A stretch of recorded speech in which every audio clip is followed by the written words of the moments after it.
Okay, we will start. I'm assuming that we have stopped at 30. So we will start from 31 verse.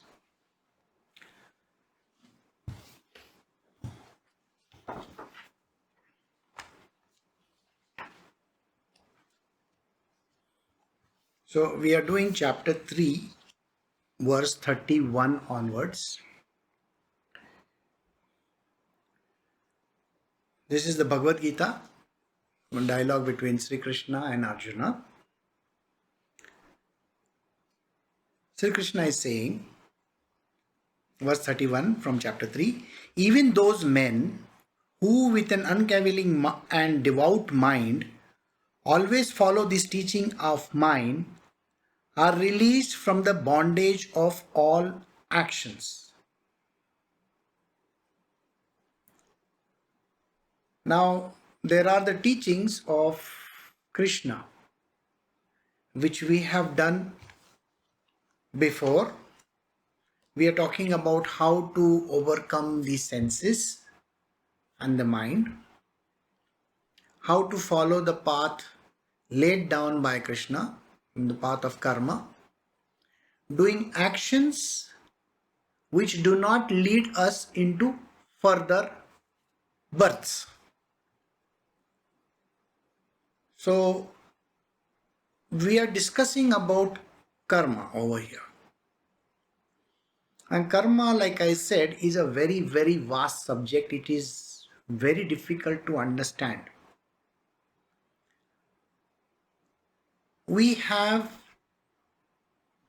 will recap whatever I had said in the past so that you get up to date. We have three kinds of karmas that we have to take into consideration. The first one is the one which we have come to spend. What have we come to spend? See, we come with certain... Can you just not do that? There's a reflection going on over there continuously. Sit behind.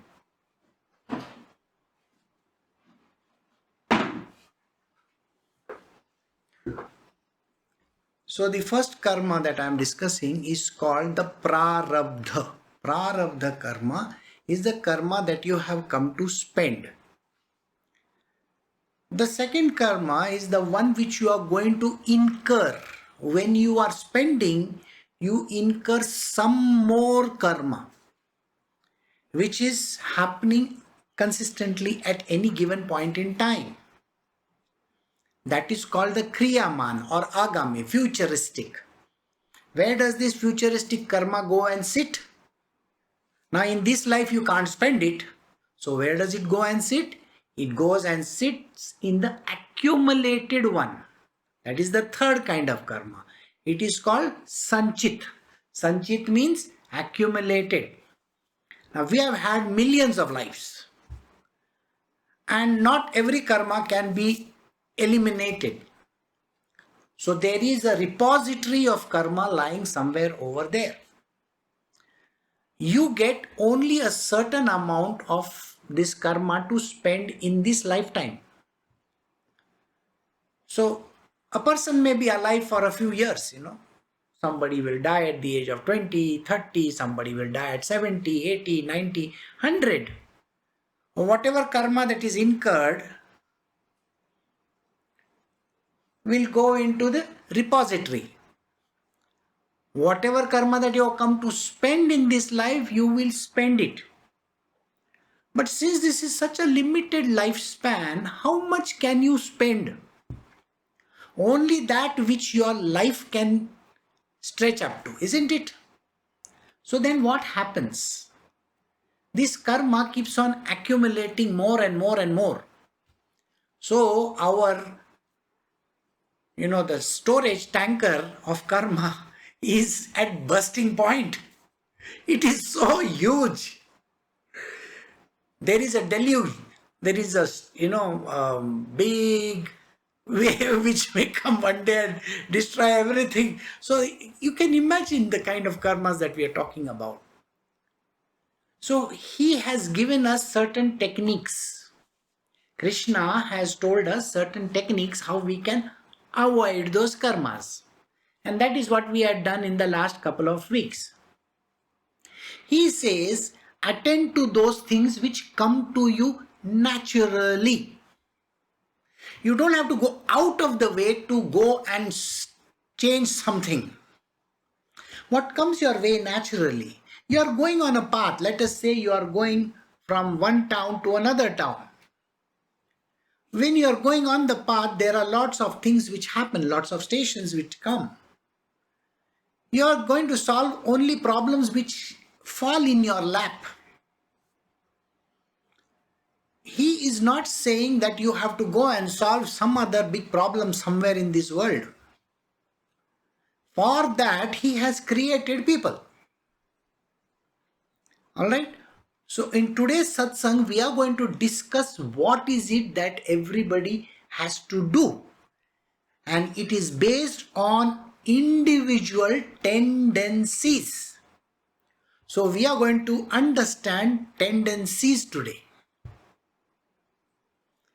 Okay, so verse 31 says, even those men with an uncavailing and a devout mind always follow this teaching of mine are released from the bondage of all actions. If you have to follow Krishna's teachings to the T, then he says, I will give you that which you are seeking. You want to be with me, isn't it? You want to be with me in the Goloka. And I will assure you that if you follow my teachings absolutely to the T, you will come and join me over there. This is a very simple way of looking at it. But if you use your mind, and if you say, why should I do this? This is not my job. Then you are not following his example at all. You are using your mind and coming up with objections or coming up with diversions. The more you think about a subject, the more karma you create. Have you not heard that the more you think, the more you do, words, actions and deeds leads you to karma? I have already explained this enough number of times.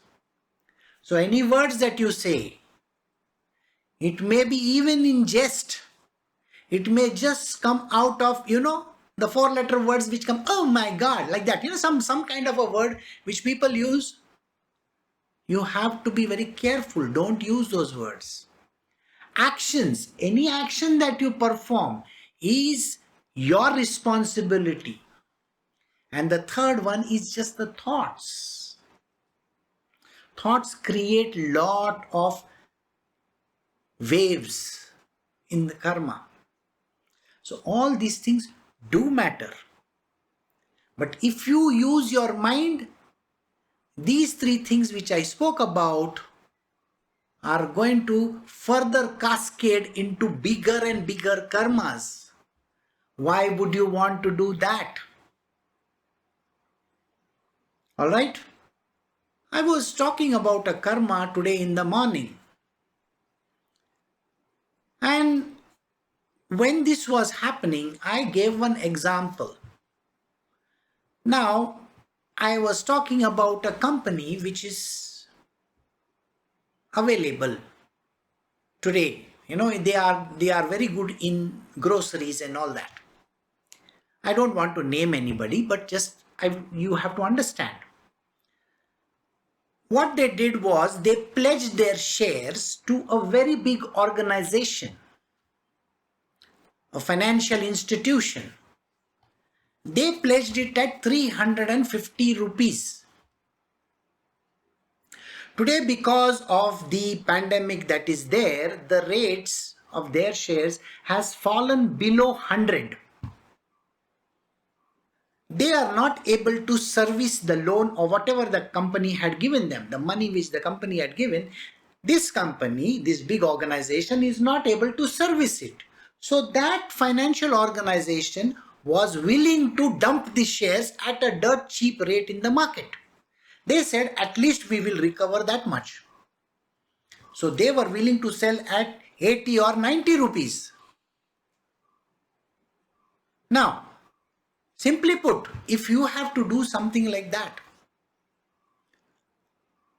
the person to whom these shares belong, person who had given it for 350 rupees, is going to get mighty upset about it, isn't it? He is going to say, you see, you cannot sell my shares at this rate because there is a pandemic going on, there is a problem in the money market, so on and so forth. You may say he's right from his point of view. But the other company who had given him the money at 350 rupees says that today we are losing money, I have to recover, so I have to sell at whatever rate I get at 80 rupees. So this trouble is there for both of them. The Guru's job is to tell people how to overcome this karma. Now, how many karmas are involved in this? You can just think about it. The person who is the owner of the company, this other financial institution is selling at 80 rupees. Now, the company to whom they are selling, they are very rich organization. They can afford to pay a big amount of money. But because they want to be an opportunist, so they are buying at dirt cheap rate. So this owner of this company says, why are they doing like this? They have got pots of money. They can give me something more, isn't it? They can give me 150 rupees or 200 rupees. Still they will make enough profit. Why are they not doing like this? So the thought comes in their mind. The other company says, you know what, if we don't sell off just now, we will get into bigger trouble. Now, can you imagine how much of cascading karmas are incurred over here? You cannot even imagine. There are lots of people who will go out of jobs. So who is responsible for this? The owner of the company will get a lot of karma, not only from the companies where he is selling the shares to, where the company is selling, he's thinking about them, he's thinking bad about the company, the financial institution, he's saying, why are these people doing bad to me? This thought, plus there are so many people going out of jobs, you see the massive amount of karma that gets accumulated can never be minused out from the system. We just think of a single one-to-one. But karma is never one-to-one. It is connected to the world. It is not that you are only connected to that one person. Think, if you are taking a divorce from another person, there are children involved. There are families involved, there are parents involved, there are friends involved. The person that you are going to divorce from, their families are involved, your families are involved, the children, the people around, the neighborhood. Everybody is involved in this. The friends of that person and your friends, they will have to go away. Now, can you imagine the amount of karma that is there? It is something which can never be imagined. And that is the reason why karma can never be eliminated. So Krishna says, if you were to just follow my teachings, become dispassionate, become detached, then you will not get into any karmic loops. Just do the jobs which you are supposed to do and that's it. Don't bother your head about it. Understood? So, you will be released from the bondage of karma by me if you were to listen to my words at the first instant. Not later on. Later on your mind comes into play. Got it? So I am going to discuss about the tendencies. So we have finished verse 31. So we are doing chapter 3, the Bhagavad Gita, a dialogue between Sri Krishna and Arjuna. And in this we are doing the verse 32. But they, however, who finding fault with this teaching of mine do not follow it, take those fools to be deluded in the matter of all knowledge as lost. If a person doesn't listen to what I am saying and he is trying to find fault with me, saying that you are wrong, I don't want to do what you are telling me to do. I have got a fantastic mind. I can use my mind. You see, this is what I can do and I can do it better. Who understands it better? You or God Almighty? Krishna understands this much better than anybody. So the person who doesn't listen to the words is a deluded person. In the material world today, we are not able to directly log on to Krishna. We do not have an internet network with him. So what do? So you have your guru with you. Now he guides you along the path. He teaches you things. He tells you a lot of time that this is what you got to do. He may say it very casually. Can you do this? Or just do this, it's fine. You may assume that, oh, he's just telling me. But then I have got a mind, I got to use it. Why? Because I have a fantastic mind.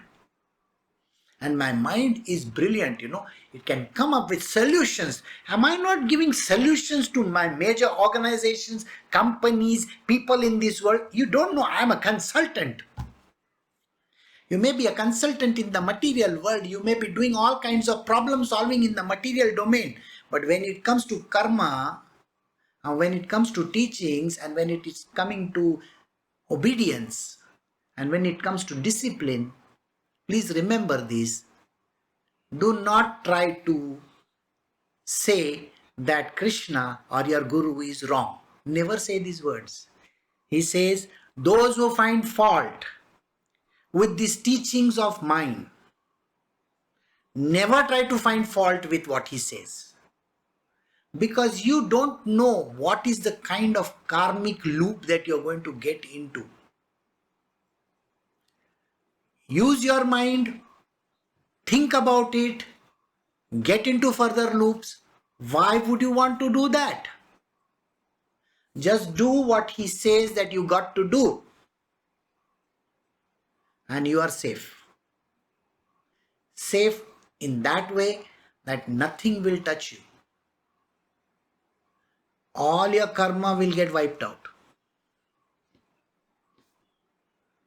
Do you get what I'm saying? The cascading effect of karma also gets wiped out because he teaches you some things. So if you were to poo-poo his teachings and say that what you're saying is not right, they are the fools who are deluded in this matter. They are foolish people. They do not understand. So when Krishna is talking to Arjuna, he is saying these words very, very clearly. He says, listen to me. Don't try to listen to your mind. Your mind is telling you 100 different things. And these things can never be understood. Today in the morning, when we were reading the news, it was a very disheartening news. It said some kind of things which are terrible. Prior to this, I was staying in a place in Goa. Today, in the same place where I used to live, there are no shops open over there. Out of panic, because of this virus, nobody is willing to go out. People are not allowed to even step out. Some of the local people have come and padlocked the main doors also so that you don't step out. It is a terrible scene. Something has to be done. These kind of situations, which are very extreme situations, should not come up in their life. So think, that step which we took of coming out of that place, in hindsight, like today, when you look at it, you will say, yes, it's a good thing that happened. But at that time when you are leaving that place, you may say, oh my God, why am I doing this? Got it? It's the same thing which is happening in the world today. Nobody understands why this kind of a situation has cropped up. It's an emergency situation worldwide. People are supposed to stay indoors. But some people want to go and enjoy. There are certain beaches in the world where people are going about as if nothing has happened. That is increasing the number of cases. And it can cascade into something very, very big. Why would you be the cause of this kind of a problem? So if you have been told, don't do this, don't do it. But if you do it because you think I am a fool, Krishna is telling Arjuna, if you think I am some foolish person and I am saying these words to you, then you are the bigger fool, not me. Because you do not understand the wrath of karma. You will be born again and again and again. So don't get caught in this. The person take those fools to be deluded in the matter of all knowledge as lost. The one thing which you lose is the knowledge. Nothing comes to you. Alright? So we are moving to verse 33. Srimad Bhagavad Gita chapter 3 verse 33. All living creatures follow their tendencies. Even the wise man acts according to the tendencies of his own nature. Of what use is restraint by force? A very, very interesting verse. Now Krishna is saying something very, very intelligent over here. This is what I said, that we will be discussing the tendencies. I just have to go backwards in time to tell you how the creation of this whole thing happened. When you look at the human beings' faces around you, you may assume that they have come from the human realm. You are mistaken. There are three realms, broader ones. I don't want to discuss the smaller ones. I just want to discuss the broader ones. One is the godly one, which is called the good type. The one which is the bad one, which is the netherworlds as we call it. And one is the middle one, which is called the earthly type. Now on the earthly type of realm, human beings, birds, animals, those people are there. But there are some people who come from the God's realms, so they are the good type of people. Some people who come from the evil realms. So all those human beings around you are not human. They are not coming from the earthly realms. They are coming from different realms. And you can understand them by the way they behave.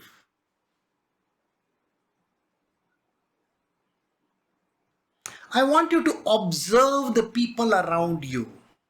Observe the way they talk, they move around, they walk. They have habits. Observe them, and you will get the understanding. Don't you hear people say, "Oh, he is always sleeping. He is eating like a slob. He is like a pig. Look at him. He's like a dog." And then we see people, those who are, maestros in music and art and this and that, and say, "Oh my God, this is a genius." Some people are players in the field. And you say, "Oh, he runs like a panther." Are we not talking that language? He is one of the evil geniuses in the world. He's very evil. He's like a devil. We keep on saying these words and we don't realize that these human beings are from these realms. They have taken a human body.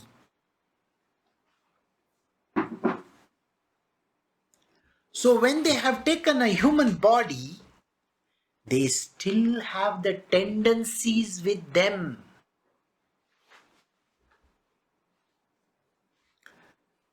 There is a place in China where they have the wet markets, they say wet markets. People eat snakes, bats, and all kinds of creatures.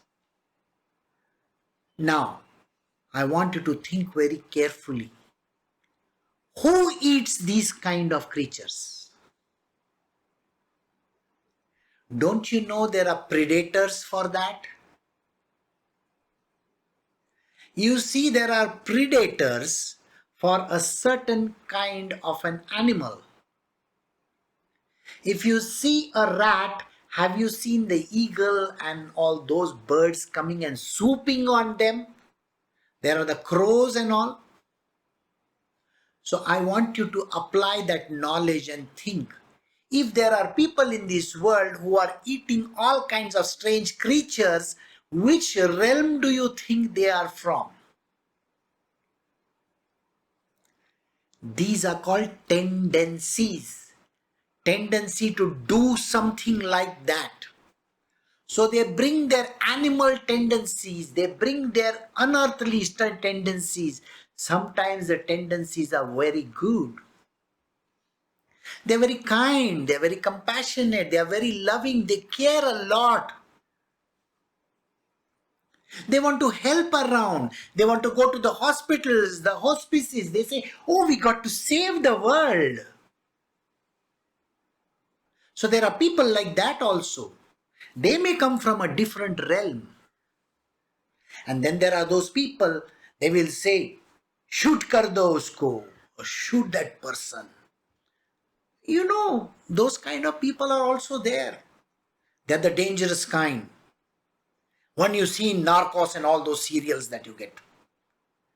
Then there are those evil kind, which you see in all those shady dramas. They're the ghostly kind. These are all tendencies which we have brought from our past lives. The tendencies from the past lives, you are inborn. You are born with it. The moment you are born, you do that. Nobody has to teach you. You have seen children, sometimes they will put a bug in their mouth also. Yesterday I read an article where they said 2 billion people in this world, 2 billion people in this world, that is approximately 25% of this world, eats bugs. Bugs? Who eats bugs? Who eats bugs? Birds. Have you not noticed that? Birds eat the bugs. So do you think these 2 billion people who are tasting bugs and they are liking it? What do you think their tendencies are? So I think you got a gist of what I'm saying. The tendencies come from the past lives. So they behave exactly like that animal, the bird, or the creature that they are. They behave like the evil, geniuses. Sometimes they behave godly ways. Sometimes they behave like a normal human being. So you will find there is a classification of people in this world, all because of tendencies. Now, what happens when they come on this earth? When they are born, I told you, ingrained tendencies are there. They are there inside their blood. So they will do exactly like that. But as they grow up, they come in connect with the world around them. So when they come in connect with the world around them, they add on to their tendencies. They add. There is a plus sign over there. Plus tendency 1, plus tendency 2. What are those tendencies? Drug addiction, smoking, drinking, lust.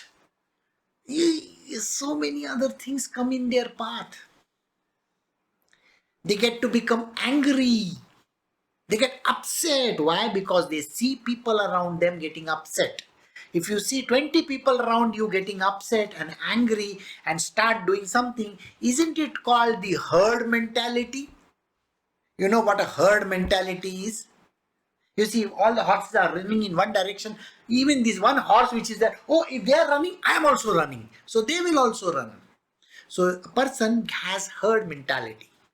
If there are 20 people opposing somebody, the 21st person also wants to oppose.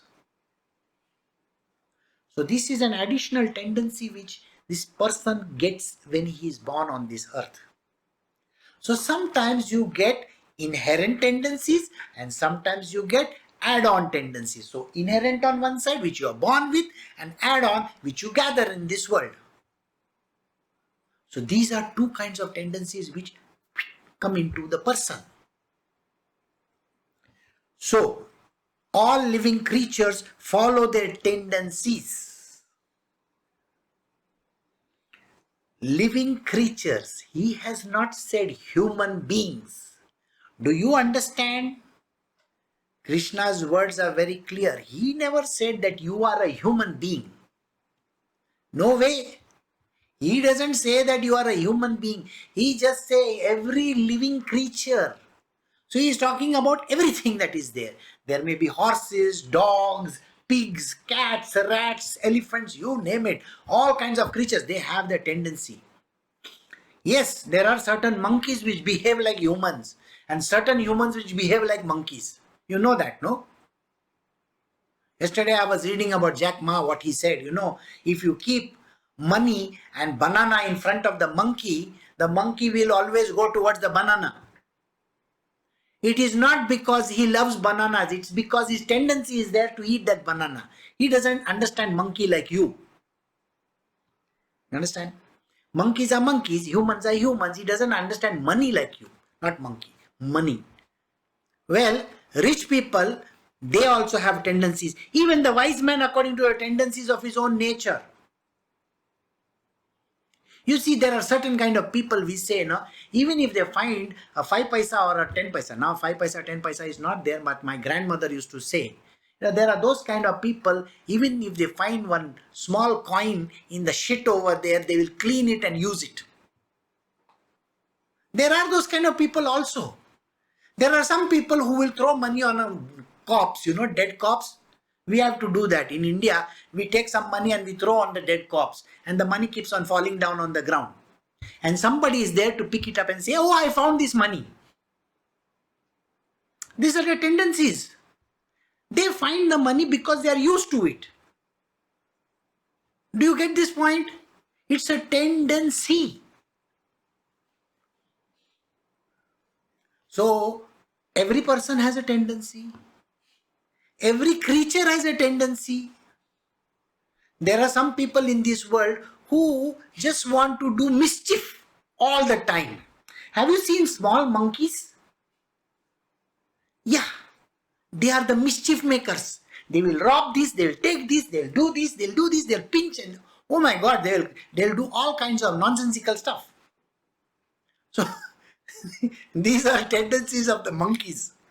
So he says all living creatures follow their tendencies. They are bound to follow their tendency. You see, there are cats in this world. People keep cats at home, isn't it? Now you may think the cat is a very, very loving creature. You see, today they have tested one cat who was COVID positive. Alright? So you better be careful with cats also. There are cat lovers in this world. What they don't seem to understand that every cat carries an allergen on the body. What do you think people get these allergens from? Eosinophils and so on and so forth. You know, eosinophilia. It's a very dangerous allergen causing problem in the human body. It affects your blood. But then some people will never understand. They are used to their tendencies. That is what Krishna says, you know. People don't want to listen. They will use their tendencies and do exactly what they are supposed to do. So he says, what is the use of restraint or force? What is the point in telling the cat not to be a cat? What is the point in telling a monkey, don't be a monkey? What is the point in telling a man who behaves like a dog, don't be a dog? You understood? There are people in this world who are worse than dogs. There are some predators in this world. You think you can go and change them? I mean, think about it. Somebody who is used to drinking full day and night, you think you can change that person? Somebody is used to smoking and drinking and doing all kinds of nonsensical stuff. Do you really believe that that person can be changed? Well, Krishna is saying over here, what is the use of restraint or of force? If you force that person to change, you know there are lots of withdrawal symptoms and all which come up, no? And these are terrible. How many people have such a strong mind that they can overcome this? So if you find a person doing exactly as per their tendencies, you know, you can try your level best changing that person. I am sorry, it is very, very difficult. And Krishna has pointedly said these words. You see, it is extremely difficult. Even for a wise man, if a wise man has a tendency, there are lots of wise men in this world, not that they are not there. But the wise man may have a tendency. Wise, you understand? Wise. A wise man may be a predator.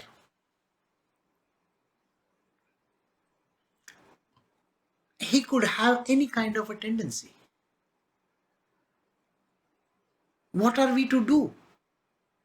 You think you can change the person by tying him up, beating him up, or putting him in jail or something like that?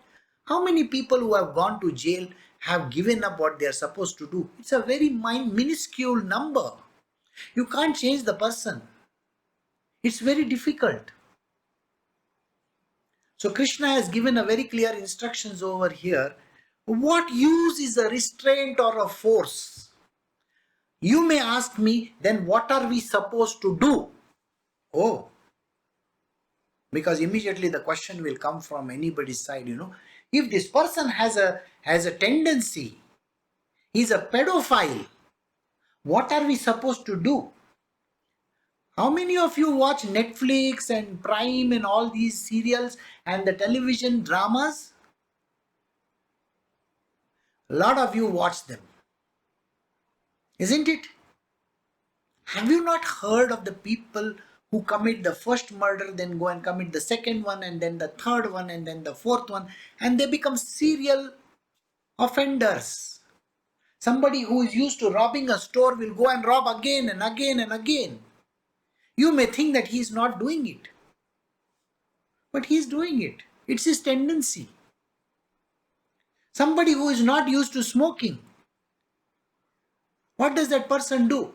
He says, okay, I will go in for those other things, which will replace the cigarette. Or they will say, okay, I will take, the nicotine patches. What? Or then he will say, I'll go for chewing gums. What are you doing? The tendency of yours is very difficult to overcome.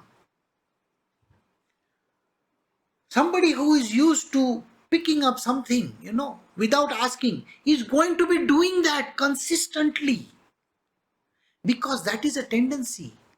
Have you not seen crows and birds which pick up small, small things from here and there? They rob. It is their tendency. We can't do anything to them. So your question is valid. Then what are we supposed to do?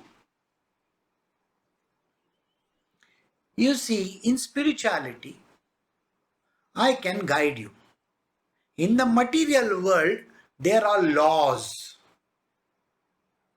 The material worldly laws are material worldly laws. I cannot do anything about them. The spiritual law is different than a material worldly law. Please remember this. A very simple example I will tell you what is passion for the material worldly person. Jack Ma's passion, Bill Gates' passion or Warren Buffett's passion. They have passion. I want to become big. I want to do this. I want to do that. I want to make money.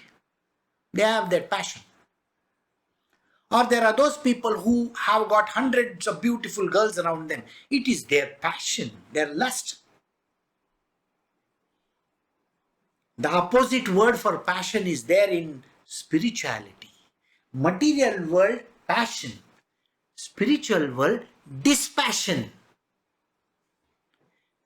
So the material worldly laws are actually not valid here in spiritual domain. In the material world, if you are a material worldly person, Krishna says, oh, I am not even going to bother about this person. He is driven by his tendencies. Driven by his tendencies. He is driven by his tendencies to make money. I am not going to stop him.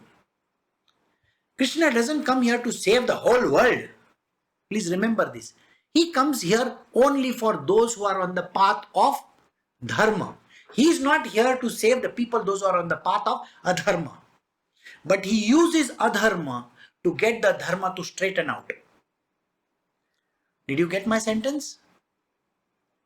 Krishna uses adharma to straighten out those people who have swayed from their dharma.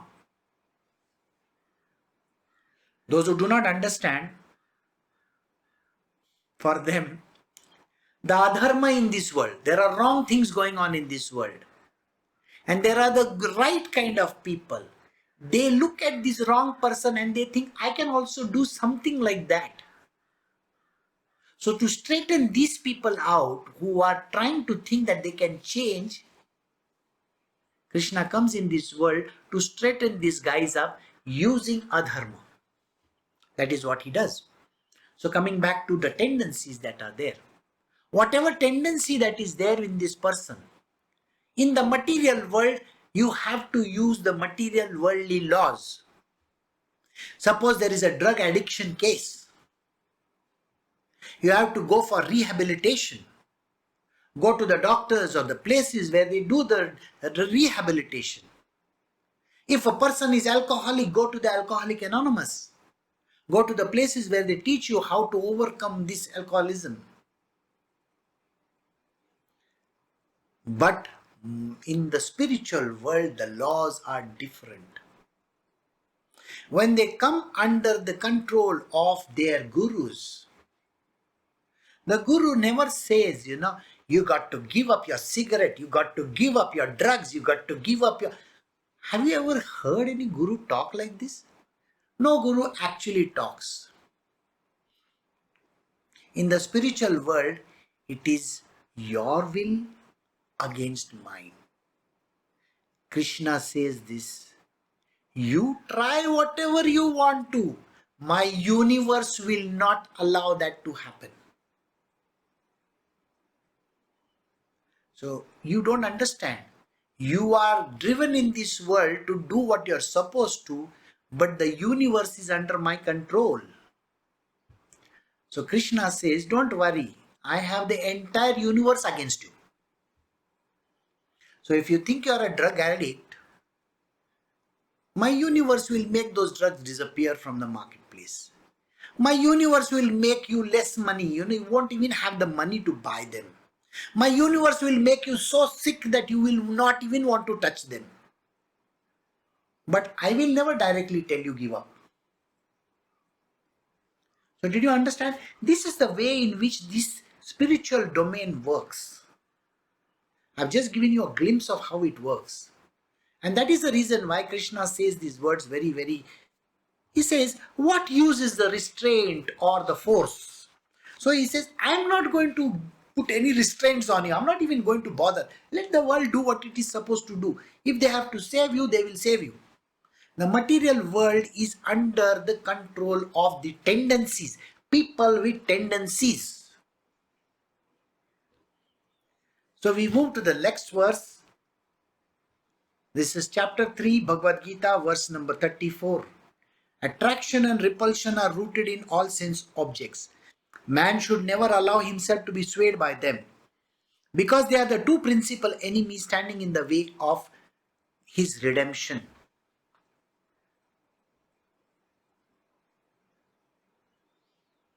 Now, attraction and repulsion.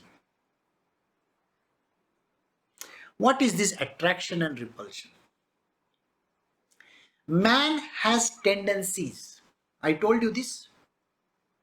The tendencies are the one which attracts and repels them. You know, there are lots of these videos going on the internet. Today, at today's day and age where we have to sit at home, what is the thing? How do you spend your time? You watch videos. You go to YouTube. You go to all these places, read. People don't want to read actually. They would rather watch and they would rather hear. So they will put loud music in their ears and go dung, dung, dung, dung, dung like that. Their brains are going to burst out like that they do. Or they are looking at videos. And what are the videos that are attractive? By the way, even these channels are very smart. They will push videos where you get more attracted. So what do? So what does a person do? This is a time when everything has gone free. Means even the companies which are giving porn is free to air. You see, even the internet companies are making it so easy. You take it, take this. And this has caused a lot of issues. You may not understand the issue right now. It will come to you very shortly. In the coming months, you will understand what I'm saying. Attraction and repulsion are the true words we are doing. Now, in attraction and repulsion, these tendencies are working in that.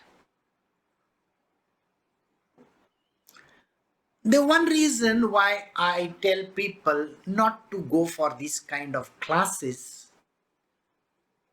is because the attraction is very much there. When you go for the yoga classes or you go for those kind of classes where supposedly spiritual in nature, there are lots of wrong things happening over there. Remember, you are restrained. What is the restraint over there? Number one restraint. No meat, no cigarettes, no drugs, no alcohol, no wearing fancy color clothes. You understand what I'm saying? You are not allowed to do this. But are you not having the tendencies? Your tendency is you have got roving eyes, looking here and there. Roving eyes. Some people do it secretly. Some people do it openly. The tendency to smoke, drink. You see, you may be sitting in a class over there of yoga or whatever, but your mind is constantly, I have to take a smoke, I have to go out, I have to go out, I have to go out. I just need one glass. I just need one peg. What? The tendencies are becoming stronger and stronger and stronger. Those who leave these classes, they join for 15 days, 20 days, 1 month and 2 months and all that. And they think that they have achieved some great objective in this world. Sorry boss, what you have done is you have increased your tendencies level of rising, So when you come out of these kind of places, all your likes and dislikes, attraction and repulsion, they catch you by your throat. And they say, come to me, come to me, come to me. And this cigarette will look at you and say, come to me. See, you have not smoked for those 10 days. No, over there. 10 days into, say, 3 packets or 4 packets. How much does it come to? 300 cigarettes. Your deficit is 300. I am telling you, remove that deficit and smoke 600 cigarettes. This is what happens. The law of attraction and repulsion is very strong in such places.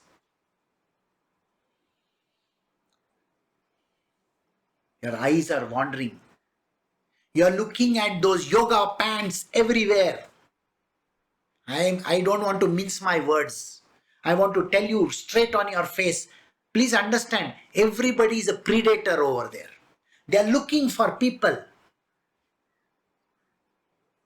And when they find them, they have gone back into the same rut that they wanted to come out of.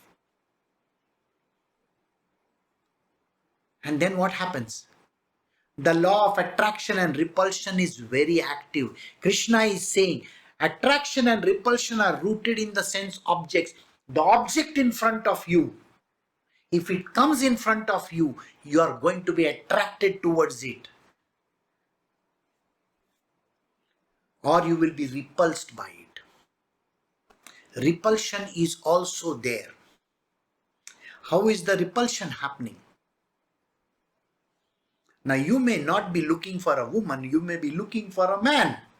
You are a man and you are looking for another man, a partner.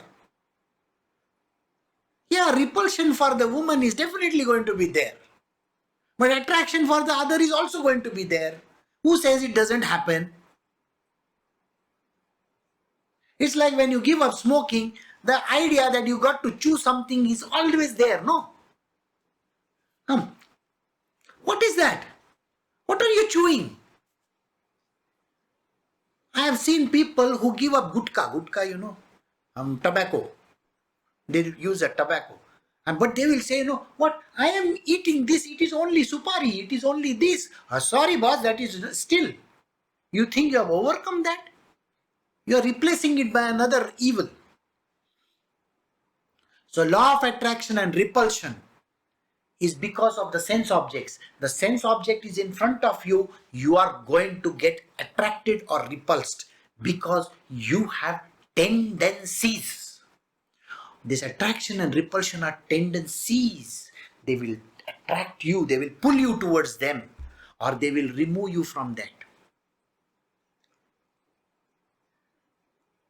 There is a person whom I know. Every new phone that comes, he wants to buy. For what reason does he buy?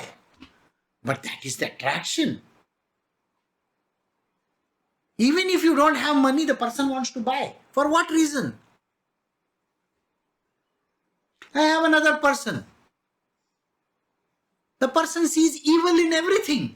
This one is wrong, that one is wrong, that one is wrong. There is no right in this world. These are your attraction and repulsion tendencies. They are going to destroy you. This is what he says. They are standing in the path of redemption. Attraction and repulsion are rooted in the sense objects. Man should never allow himself to be swayed by them. Don't get carried away by this attraction and repulsion. Even if the object comes in front of you, what makes you think that the object is doing something to you? It's your mind which is making you get attracted or repulsed. Think about it, whatever I said. You understand? Think. Conduct an experiment if you want to. Okay? Put a dirty black mole over here and go for the classes. A very dirty black mole. And then think, who is going to come near you? Everybody will point out to you. Mole. Mole. It's a comic strip actually I had seen. So they say mole, mole, mole, mole, like that. I am reminded of this comic strip. It is so attractive that it is bang in your face. You wear yellow color pants and red color t-shirt and go for that classes and see everybody is going to look at you and say, oh, look at this guy, look at what he's wearing, yellow color pant and red color t-shirt. You become the center of attraction. Nobody will want to come near you unless and until there is somebody who is wearing green color pant and red color top. That person will say, oh, you are exactly like my kind, I would rather meet you. Of course, that is a law of attraction. You see, the law of attraction and repulsion is all in the mind, by the way. Okay? You close your eyes and go. You won't see anything. Then there is no attraction and there is no repulsion also. Do you understand? This attraction and repulsion, they are driven by the sense objects. But if you look through your senses, you see, nice smell. If you think about the senses, then it is going to be attractive or repulsive. There are people who are working in tannery, in the factories around the world where there are dirty, stinky places. Wuhan, yes, the wet market over there. The market is so dirty. I saw the videos over there. Oh my God, I wouldn't even want to go over there. You may have to put 2 clips on your nose and maybe, even close your eyes and go. Because senses, they are going to drive you. You will be repulsed over there. But those who are attracted towards it, yum yum, they will say, oh, nice dog, nice cat, I got to eat this bird. They are those attractive kind. For them, there is that attraction. They see those bats and they, wow, what a nice bat. What? They look at a snake. They are tearing the snake into a nice, yummy snake. Who says these words, yummy snake? But there are those idiots in this world who think it is a yummy snake. Who eats the snakes, no? Those eagles, they will catch that and take it away. So you be careful, okay? So there is law of attraction or repulsion acting over there, provided it is driven by the sense objects. And if your senses are overworking, then you are going to be driven. Krishna is saying one thing very clearly. Your tendencies are driven by your senses. And if you are to numb your senses, what happens? Man should never allow himself to be swayed by them. Don't get carried away by these senses or the sense objects that are there. Because these are the 2 principal enemies standing in the way of redemption. You want to be redeemed, don't get attracted or repulsed by anything. Have equanimity of mind. Don't think that there are friends and enemies in this world. Have equanimity of mind. There are neither friends nor enemies. This is what you got to understand. Everybody is driven by their own tendencies. If there is a guy who is behaving like a dog, please remember he's behaving like a dog because of his tendency. What can you do to change him? Don't bother. He's anyway going to behave like a dog. You don't come in his way. You step out of the way. Get out of that place. So it's a very simple understanding which you have to get. Don't get swayed by the likes and the dislikes. Don't get swayed by these attractions and repulsions. Because if you get swayed, these are the two things which are standing on the path of redemption. You will not be able to redeem yourself. So Krishna says, if you want to come to me, you need to have equanimity of mind. So we have come to the end of verse 34. We will stop over here, and I will see you all in the coming week from verse 35 onwards. Take care. You have a very good week ahead. Bye. Stay safe. Don't go out.